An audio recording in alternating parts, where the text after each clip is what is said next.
As the city of San Jose pledges to get serious about making progress on solving the homelessness issue, here are some very well-grounded recommendations for measuring our actual progress.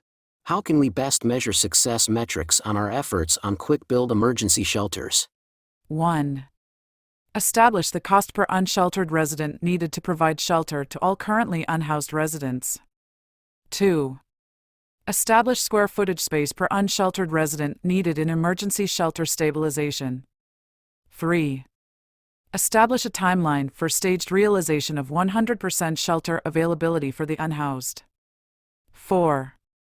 Track monthly how many beds are available to comply with Martin versus Boise. 5. Establish site requirements such as sites which are already equipped with electrical, water, sewer, and ground covering like asphalt. 6. Identify all potential and appropriate publicly owned properties as destinations. 7. Create target for ongoing services such as mental health, rehab, job training, and security. 8. Clearly define successive services such as rehab and mental health. 9. Measure 911 calls in surrounding communities, emergency shelters, and permanent supportive housing. Establish timeline to eliminate all calls and the burden on the community while creating a security cost per emergency shelter resident. 10. Create a timeline for the unhoused to shelter and/or be housed. Compare the time it took to get a shelter bed as compared to time to get permanent supportive housing. Verify that this time was time spent on the street waiting for shelter or housing. What about the measurement of success metrics on cleaning up parks and open space? 1. Establish how many acres and number of parks, open spaces are currently impacted by encampments.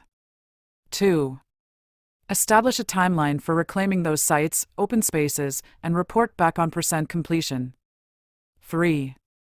Track how many encampments fires per year are reported and unreported. How can we best measure our progress on counting the unhoused? 1.